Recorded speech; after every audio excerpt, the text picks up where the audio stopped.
Joseph Alois Schumpeter nació en 1883 y murió en 1950. Fue un destacado economista austroestadounidense, ministro de Finanzas en Austria y profesor de la Universidad de Harvard hasta su muerte. Trabajó sobre la sombra de la escuela marxista. Tanto es así que los primeros capítulos de su obra magna, Capitalismo, Socialismo y Democracia, están dedicados a Marx. Destacó por sus investigaciones sobre el ciclo económico y por sus teorías sobre la importancia vital del empresario, subrayando el papel de la innovación que determina el aumento y la disminución de la prosperidad. También popularizó el concepto de destrucción creativa como forma de describir el proceso de transformación que acompaña las innovaciones y predijo la desintegración sociopolítica del capitalismo, que según él se destruiría debido a su propio éxito. Para Schumpeter, el capitalismo es por naturaleza un método de cambio económico y nunca puede mantenerse estacionario. Su aspiración fue crear una teoría que pudiese explicar el funcionamiento de este cambio económico, que en tan corto tiempo había revolucionado profundamente la existencia humana. Denominaba como destrucción creativa al proceso mediante el cual el capitalismo revoluciona constantemente sus propias condiciones de existencia. La destrucción creativa es el proceso mediante el cual las empresas que no son capaces de innovar y mantener relevancia tienden a desaparecer, dejando sitio a las empresas innovadoras que mejor se adaptan a las necesidades de los consumidores. Las economías no progresan de manera lineal, sino que sufren ciclos. Durante la época expansiva de crecimiento, los consumidores tienden a gastar más, y Schumpeter argumentó que esto lleva a las empresas a ser ineficientes e incluso a la creación de empresas que no hubieran existido en condiciones menos favorables. Igualmente, en la época de recesión, los consumidores gastan menos y las empresas ineficientes quiebran. Debemos adaptarnos a lo que necesitan los consumidores, y para ello necesitamos la figura del emprendedor. La destrucción creativa viene dada por los emprendedores porque, según teoriza Schumpeter, son los agentes que alteran los equilibrios en las economías basadas en la oferta y la demanda. Debido a su constante empeño por innovar y buscar nuevas necesidades para los consumidores, consigue modificar las condiciones que rigen la economía del mercado. Schumpeter parte de una distinción fundamental entre diferentes tipos de cambio económico. Por una parte, están los cambios exógenos, causados por factores sociales o políticos. Por la otra, los de carácter endógeno, que surgen de la misma dinámica económica del sistema capitalista. Son solo estos últimos los que constituyen el desarrollo económico propiamente tal y sobre los que trata su teoría. Otra distinción importante es la que establece entre crecimiento y desarrollo económico. Él dice que tampoco se llamará aquí proceso de desarrollo el mero crecimiento de la economía, pues este no representa fenómenos cualitativamente diferentes. Su atención se dirige, por tanto, hacia los procesos de crecimiento que se relacionan con la introducción de novedades cualitativas, que alteran el funcionamiento mismo del sistema, es decir, la innovación. Para Schumpeter, el concepto de innovación agrupa los siguientes extremos: introducción de nuevos bienes o de bienes de nueva calidad, introducción de un nuevo método productivo o uno ya existente en el sector que no deriva de algún descubrimiento científico, apertura de un nuevo mercado, conquista de nuevas fuentes de oferta de materias primas y establecimiento de una nueva organización en una determinada industria. Schumpeter desarrolló el énfasis marxista en el papel del desarrollo tecnológico como fuerza impulsora del capitalismo.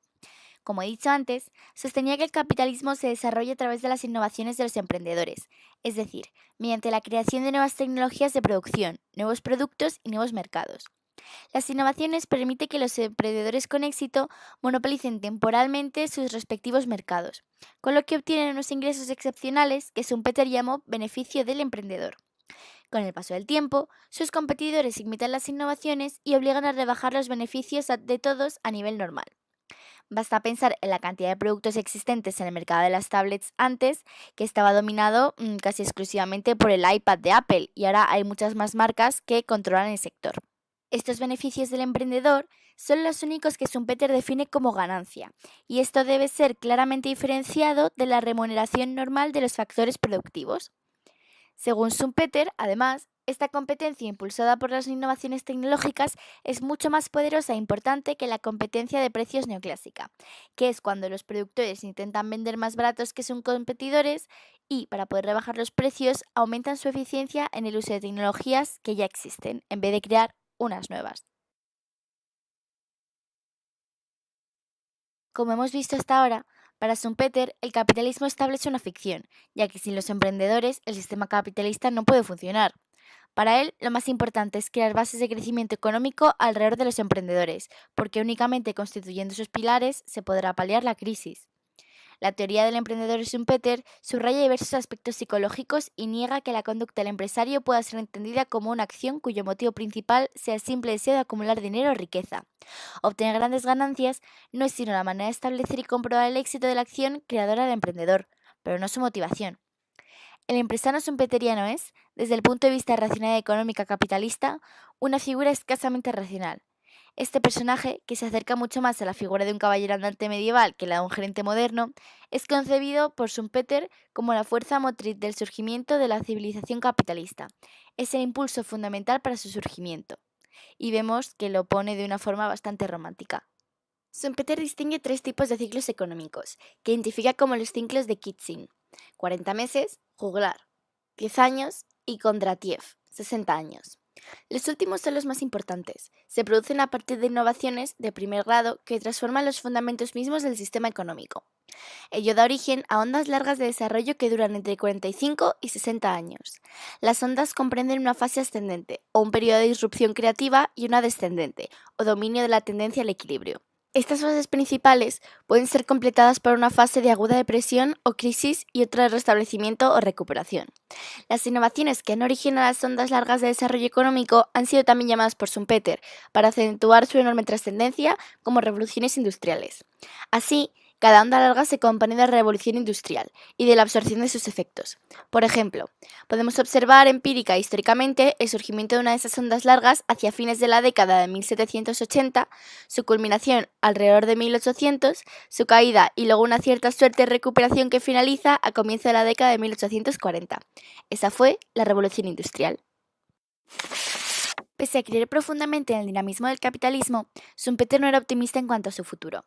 En su obra magna observó que, como consecuencia del creciente tamaño de las empresas capitalistas y la aparición de laboratorios corporativos, los emprendedores estaban dejando paso a los directivos profesionales, a quienes llamaba despectivamente ejecutivos. Con la burocratización de la gestión de las empresas, el capitalismo perdería su dinamismo, que en última instancia depende de la visión y el impulso de los emprendedores. El capitalismo iba a marchitarse lentamente y se transformaría, cual crisálida, en socialismo, en vez de sufrir la muerte violenta anunciada por Marx. Pero como ya sabemos, la predicción de Schumpeter no se hizo realidad. El capitalismo se ha vuelto incluso más dinámico desde aquel augurio de muerte lenta. Schumpeter hizo esta predicción errónea porque no supo ver que el espíritu emprendedor se estaba convirtiendo rápidamente en emprendimiento colectivo, que involucra no solo al emprendedor visionario, sino a muchos otros actores dentro y fuera de la empresa. Decía que la innovación en sí misma estaba siendo reducida a una rutina. El progreso tecnológico se estaba convirtiendo cada vez más en un asunto de grupos especialistas que producen lo que se les pedía y realizaban su trabajo de manera predecible. Pero este fue, sin duda, uno de los pronósticos más cuestionables del gran economista austrohúngaro, que lo llevó incluso a postular la caducidad de su propia teoría sobre el desarrollo capitalista. Además, otro punto débil de esta escuela es que se centra demasiado en la tecnología y la innovación, y descuida relativamente otros temas económicos, como el trabajo, las finanzas y la macroeconomía. Y para ser justos, otras escuelas se centran también en estos temas, pero el enfoque de la schumpeteriana es demasiado rígido y estrecho de miras comparado con el de la mayoría. Por suerte, los herederos intelectuales de Schumpeter, los miembros de la a veces llamada Escuela Neo-Schumpeteriana, han superado esa limitación de su teoría, sobre todo mediante el enfoque del Sistema Nacional de Innovación, que considera las interacciones entre los diferentes actores del proceso de innovación, como empresas, universidades, gobiernos y otros. Entre los schumpeterianos más destacados se puede nombrar a Christopher Freeman, Giovanni Dossi, John Clark, Gerhard Mensch y Richard Nelson. Gran parte de los esfuerzos de estos discípulos de Schumpeter han estado orientados a probar empíricamente la existencia de ondas largas y a precisar su evolución exacta. En conclusión, tenemos que quedarnos con que es verdad que gran parte del progreso tecnológico en las complejas industrias modernas tiene lugar a través de innovaciones progresivas que tienen su origen en intentos pragmáticos de resolver problemas surgidos durante el proceso de producción. Esto significa que hasta los trabajadores de la cadena de montaje participan en la innovación. Y eso no es todo. Cuando innovan, las empresas les sirven de investigaciones y fondos de investigación proporcionados por diversos actores no comerciales, como el gobierno, las universidades y las fundaciones filantrópicas. La sociedad en su conjunto está hoy involucrada en la innovación.